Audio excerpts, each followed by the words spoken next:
Welcome to Time for Diplomacy. This podcast series is organized by the Diplomatic Academy of the Ministry of Foreign Affairs of Montenegro. It is an opportunity to host distinguished theorists and practitioners of international relations in order to get their perspectives on contemporary diplomacy. Hope you will enjoy this episode. Dear listeners, welcome to the new episode of podcast series Time for Diplomacy, which is organized within the Summer School for Young Diplomats Gavro Vukovic, a flagship project of the Montenegrin Foreign Ministry. The project lays a particular emphasis on the role and significance of diplomacy in maintaining international peace and security, overcoming crises, and developing new models of economic, political, and security cooperation in the international arena. We're pleased that some of the 14 summer school speakers will join us to this podcast series and share their thoughts on contemporary diplomacy and international relations. During today's 20 minutes episode, you'll have an opportunity to hear valuable inputs on NATO's transatlantic agenda for the future and key priorities that the alliance needs to address in order to adapt to the unpredictable international context. Our guest today is Ms Benedetta Berti, the head of policy planning at the Office of the NATO Secretary General. She also covers the role of associate researcher at the Center for Security, Diplomacy and Strategy at Vrije University in Brussels. She's also a visiting professor at the College of Europe and senior fellow at the Foreign Policy Research Institute. She's an Eisenhower Global Fellow and TED Senior Fellow, and in the past decade, Mrs. Berti has held research and teaching positions at the West Point, the Institute for National Security Studies, and Tel Aviv University. Her research focuses on armed groups, internal wars, and protection of civilians, while her work has been published in many prominent international magazines, such as the New York Times, the Wall Street Journal, Foreign Policy, Foreign Affairs, and many others. She is author of 4 books, including Armed Political Organizations, From Conflict to Integration. Mrs. Berti, welcome to Time for Diplomacy.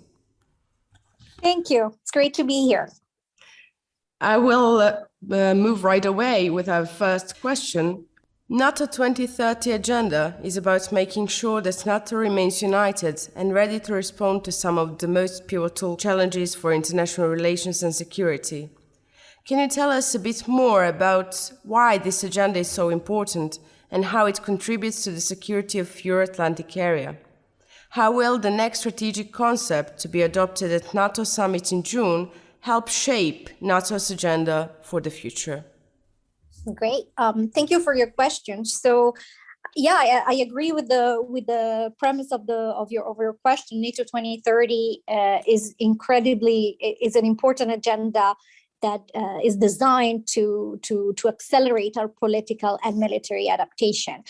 For those that may not have been following so closely, I just wanted to maybe give a word of background. Last year at the June 2021 summit, so when our NATO leaders came together, they adopted the NATO 2030 agenda based on proposals by the Secretary General. And that agenda, as the name says, looks at 10 years ahead, looks at the future, and looks at some of the things the alliance needs to do to ensure it remains a strong military alliance, to become an even stronger political alliance, and to make sure that we have a global approach to our challenges. So that agenda really has many different priorities. I'm just going to go through a few for the sake of time to give you an idea of how NATO is evolving. Our first priority for NATO 2030 is to strengthen political consultations in NATO. So this is really what the alliance, the unique value of NATO. NATO is the only platform where you have Europe and North America sitting down at the table every day to decide, to coordinate, to consult, and to come to a joint understanding of security. So part of our recommendations with NATO 2030 are really designed to make sure that we strengthen this capacity even more. Then NATO 2030 looks at how to continue to strengthen our deterrence and defense, which, as you know, is incredibly important to ensure the security and defense of all allies. But NATO 2030 also has a number of practical decisions to make sure we're ready for the future. So that means, for example, investing more in our emerging and disruptive technologies. With NATO 2030, we're launching a defense innovation accelerator, which means it's going to be a place where North America and Europe come together to cooperate, to develop new technologies, and to make sure that we remain competitive and we retain our technological edge in a more competitive world. We also took decisions to build on resilience. Now, resilience is really very important for our defense. It's about our critical infrastructure. It's about our roads. It's about our 5G. It's about our critical assets. And we are working through NATO 2030 to enhance the resilience of our allies, which is in turn very important for NATO. Then just another point about NATO 2030 is we are also investing more in our partnerships. NATO has many partners across the globe, from Australia and Japan to Sweden and Finland to Jordan to Colombia, just to list a few. So these are very important because in a world in which we face many global challenges, cyber threats, hybrid attacks, terrorism, the security impact of climate change, we really need to be able to work with others to tackle shared challenges. So with NATO 2030, we're also taking a few decisions to enhance our partnerships, including by doing more training and capacity building. This is not all of it, but just to give you a sense of the NATO 2030 agenda, this is also related, of course, to the next strategic concept that the alliance will develop. This is a key guiding document for NATO. It's the second most important after the North Atlantic Treaty, and over the last 72 years, we've had 7 strategic concepts, and the new one will be adopted at the Madrid summit in 2022.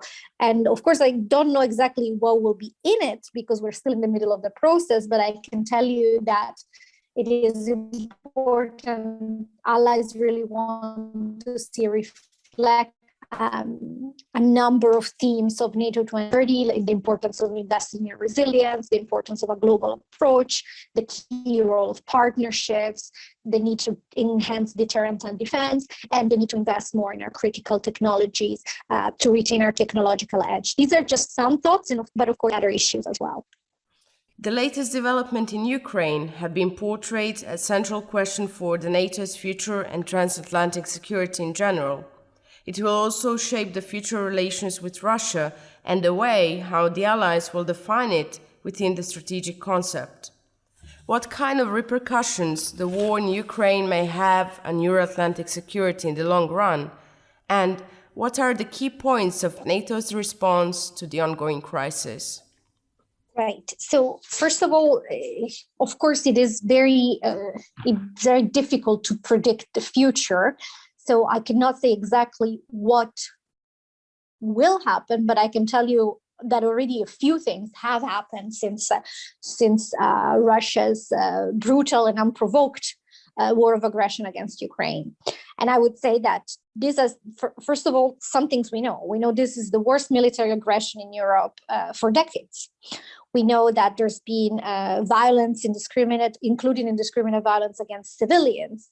We know that de facto Putin's war has shattered peace in Europe. It has increased instability in the Euro-Atlantic area. It has increased risks for the security of all allies, and it also has a negative impact on the international rules-based order. So I can already say, based on these facts, that this is a incredibly destabilizing and negative development, of course, and that we'll need to take it into account as we develop our new strategy. This is also because NATO's last strategic concept from 2010, of course, described a very different world, a world in which it said the Euro-Atlantic area is at peace, there is low risk of conflict. And of course, today we need to reflect on the fact that we live in a more unpredictable, in a more complex, and also in a more contested world. So this will be for sure a key theme for the next strategic concept, the fact that the Euro-Atlantic security environment has deteriorated. There is more risk. There is open war on the Euro-Atlantic area, that this has an impact for the security of allies. Relations with Russia, as described in 2010, were described through the lens of aiming to develop a strategic partnership. Of course, today the reality is our relation with Russia is at the lowest point since the end of the Cold War. And while we maintain, and we are always maintaining an openness to engagement and always retain the hope for a better future, the reality of the present is that Russia's aggressive action constitute a threat to Euro-Atlantic security. So there's been a lot of things that have changed. And that will need to be reflected in the strategic concept. Then the second part of your question was more about key points of NATO's response so far, and I would start to say, well, let's start with the basic point, which is, of course, NATO as an alliance and all the allies have been very, very clear from day one in condemning Putin's war, in deploring the tragic loss of life and the destruction that has been caused by Russia. Of course, that comes also with the expression of solidarity for Ukraine and for the heroic resistance and sacrifice of the Ukrainian people that we have seen over the past few weeks.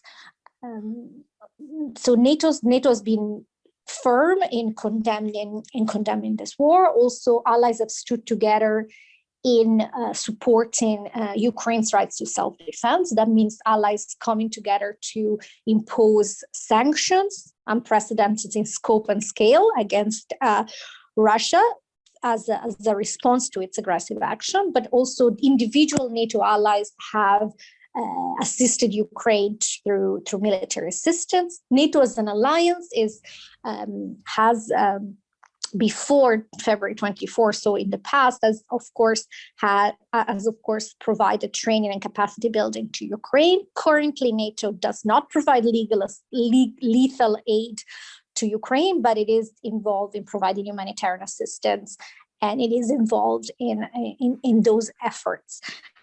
So one leg of NATO's responses and of the allies, of the 30 allies working together in NATO, has been to stand together with Ukraine and impose cost to Russia for its actions.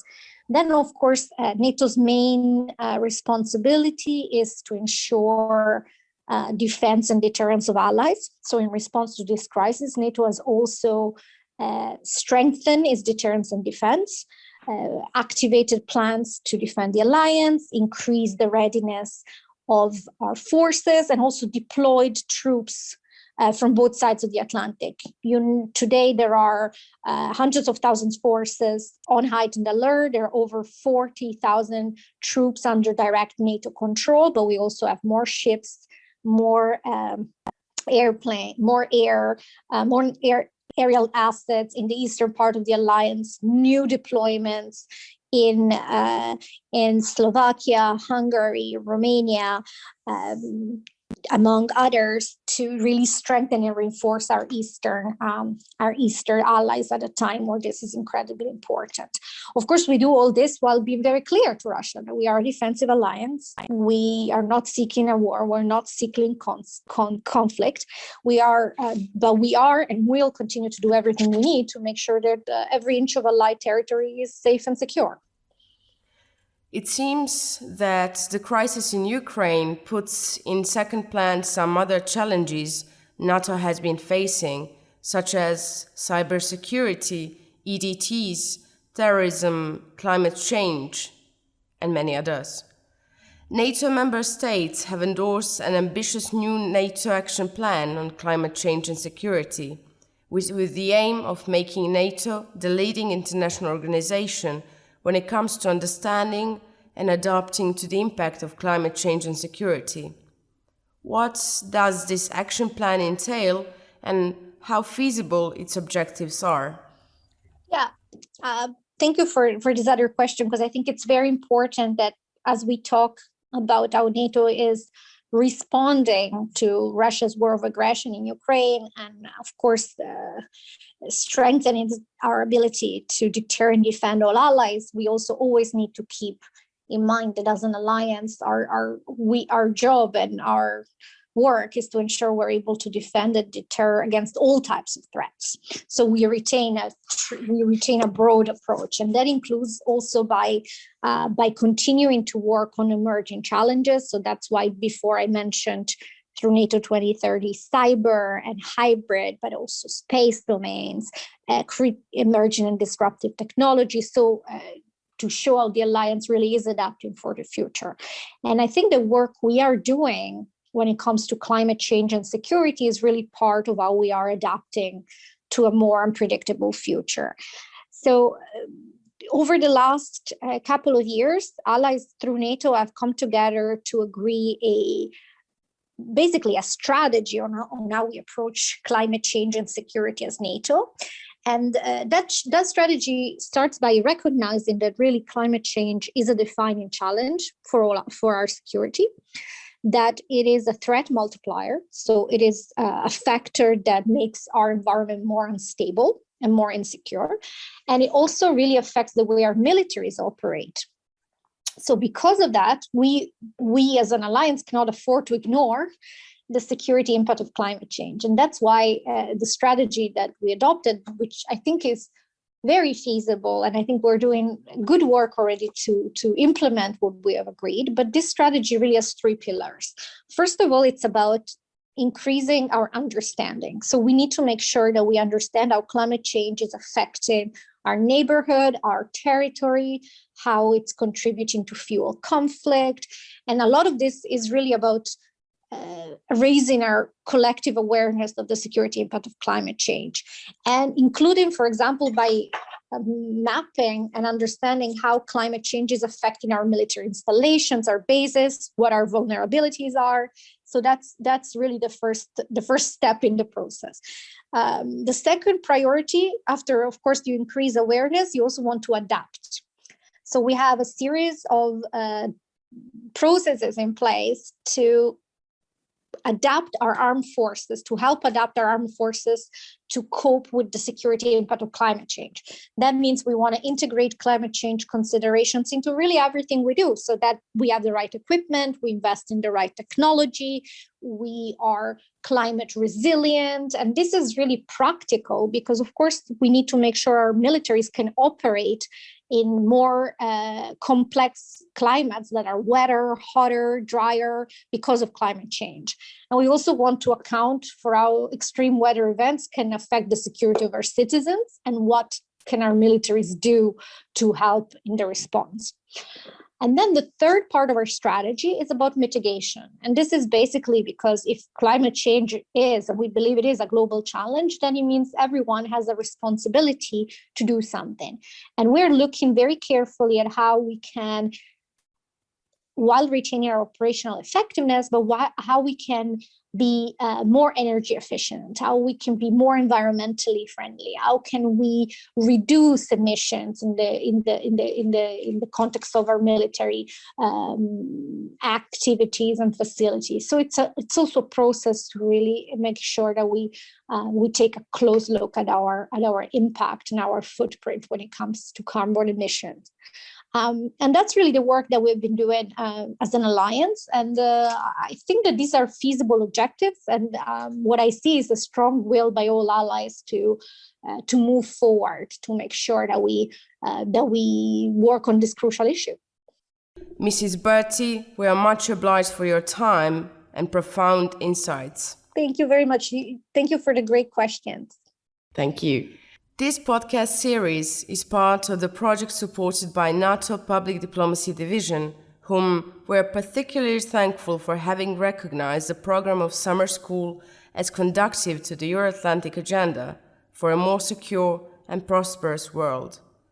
We also owe special gratitude to our long-standing partners, UNDP Montenegro. This podcast series is a part of Summer School for Young Diplomats Gavro Vukovic project. the global platform that brings together young diplomats from all over the world and provides opportunities for learning, sharing, and networking.